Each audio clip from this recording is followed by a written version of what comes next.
এই দুইজন মহান জাতের উরসে পাক একই সাথে, যেহেতু দুইজনেরই ইন্তেকাল 38 বছরের ব্যবধানে হলেও কিন্তু একই তারিখে। আলহামদুলিল্লাহ দীর্ঘ 18 বছর ধরে এই উরসে পাক বিভিন্ন ব্যাপক কর্মসূচির মাধ্যমে আদায় হয়েছে, যার পরিপ্রেক্ষিতে এদেশের অন্যান্য উরুসের মধ্যে ব্যাপক পরিবর্তন এসেছে। এইখানকার অনুসরণে অনুকরণে অন্যান্য জায়গা থেকেও অন্যান্য স্থানে আল্লাহর উরুসের নামে যে সমস্ত আপত্তিকর বিষয়াদি ছিল, বন্ডামি ছিল, সবগুলা আলহামদুলিল্লাহ এখন দুর্বৃত হচ্ছে। বিসমিল্লাহির রহমানির রহিম। আলহামদুলিল্লাহ নাহমাদুহু ওয়া নুসাল্লি ওয়া নুসাল্লিমু আলা রাসূলিল কারীম, আম্মা বা'দ। সকল উরুসের মডেল উরসে শাহ আমিন হাশমি রহমতুল্লাহ আলাইহি। এই উরুস দুইজন আল্লাহর মহান ওলির উরসে পাক একসাথে। এই দরবারের প্রাণপুরুষ ওলিয়ে কামেল সুলতানুল ওয়াইজিন হাদিয়ে জামা মুর্শিদে দৌরা আল্লামা শাহ আহসানুজ্জামান হাশমি রহমতুল্লাহ আলাইহি এবং ওনার এই যোগ্য উত্তরসূরি, যোগ্য প্রতিনিধি, লখতে জিগার নূরে নজর আঞ্জুমান আশকার মুস্তাফা সাল্লাল্লাহু আলাইহি সাল্লাম বাংলাদেশের মহান প্রতিষ্ঠাতা আমিন মিল্লাত আল্লামা শাহ সুফি কাজী মোহাম্মদ আমিনুল ইসলাম হাশমি রহমতুল্লাহ আলাইহি, যিনি ফকিহে বাঙ্গাল, আমিন মিল্লাত, কুতুবে ওয়াক্ত বিভিন্ন নামে পরিচিত। এই দুইজন মহান জাতের উরসে পাক একই সাথে, যেহেতু দুইজনেরই ইন্তেকাল 38 বছরের ব্যবধানে হলেও কিন্তু একই তারিখে। এটা একটি বিরল বিষয়, যেটা অন্য কোথাও তেমন শোনা যায়নি। তাই মহান 22 চৈত্র দুইজন আল্লাহর ওলির উরসে পাক একসাথে, এটা অত্যন্ত গুরুত্বপূর্ণ। তো উরুস উপলক্ষে এখানে সম্পূর্ণ শরীয়ত সম্মত এবং জনসভামূলক বিভিন্ন কর্মসূচি উরুস উপলক্ষে আদায় হয়ে থাকে। আলহামদুলিল্লাহ দীর্ঘ 18 বছর ধরে এই উরসে পাক বিভিন্ন ব্যাপক কর্মসূচির মাধ্যমে আদায় হয়েছে, যার পরিপ্রেক্ষিতে এদেশের অন্যান্য উরুসের মধ্যে ব্যাপক পরিবর্তন এসেছে।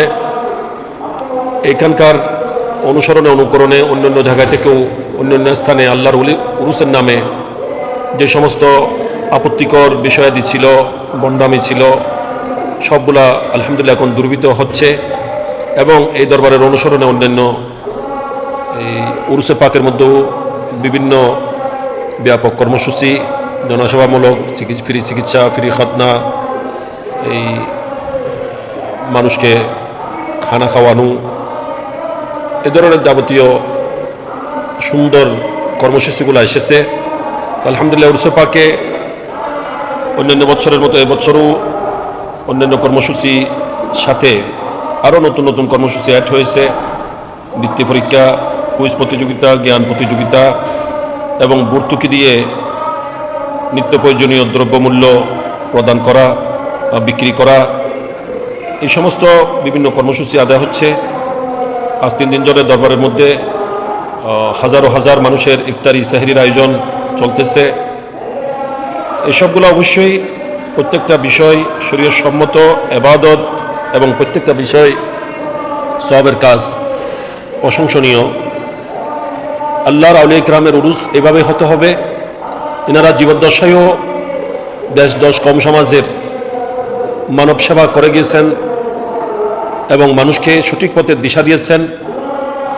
সারা জীবন ওনারা মানুষকে হেদায়েত করেছেন, আল্লাহ আল্লাহ রসুলের পথে ডেকেছেন। ওনাদের মাধ্যমে অগণিত মানুষ হেদায়েত লাভ করেছে, সঠিক পথের দিশা পেয়েছে এবং ইনাদের মাধ্যমে সঠিক দিন জানার সুযোগ মানুষের হয়েছে। বিভিন্ন জায়গায় ওনারা মাদ্রাসা প্রতিষ্ঠা করা, হেফজখানা, এতিমখানা, খানকা, মসজিদ, যাবতীয় ধর্মীয় বিষয়গুলা মানুষের কাছে তুলে ধরা। এই উপলক্ষে বিভিন্ন জায়গায় বড় বড় সুন্নি সম্মেলন, ইসলামী কনফারেন্স, বিভিন্ন শিরোনামে ধর্মীয় অনুষ্ঠানাদি আয়োজনের মাধ্যমে কোরআন হাদিসের ব্যাপক চর্চা, মানুষকে সঠিক পথ দেখানো ইত্যাদি কাজ ওনারা করে গিয়েছেন। তাই এনাদের এই সমস্ত খেদমত মানুষের উপকারে আসছে এবং এগুলা নিয়মিত মানুষকে সঠিক পথ দেখাবে। আলহামদুলিল্লাহ ওনাদের রেখে যাওয়া মিশন আরও ব্যাপকতা লাভ করেছে, ব্যাপকভাবে চলে আসতেছে। আল্লাহ তাআলার দয়া মেহেরবানিতে ইনশাআল্লাহ এগুলো আরও ব্যাপকতা লাভ করবে। ইনাদের সেই মিশন চলমান থাকবে সে আমরা আশা করছি। আল্লাহ পাক সুবহানাহু ওয়া তাআলা এই মিশনে সংশ্লিষ্ট সকলকে উত্তম প্রতিদান দান করুক।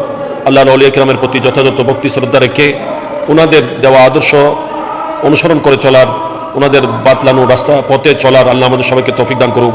আমিন। ওয়া আখির দাওয়ানা আনিল হামদুলিল্লাহি রাব্বিল আলামিন।